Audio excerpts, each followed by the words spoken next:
భల్లా ఉదయం అల్పాహారానికి రాలేదు, ఇప్పుడు మంత్రివర్గ సమావేశానికి రాలేదు. ఏమైంది భల్లా? ఏం లేదమ్మా, రావాలనిపించలేదు. ఏం జరిగిందో నాకు తెలుసు రాజమాత. ఏం జరిగింది? వాస్తు దోషం.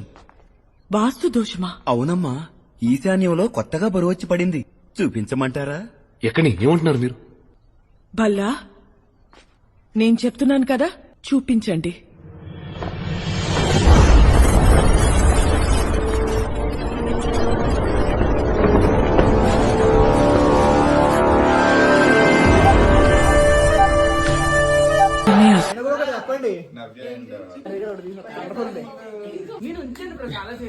ఫుల్ హెల్త్ అవసరం లేదు రే.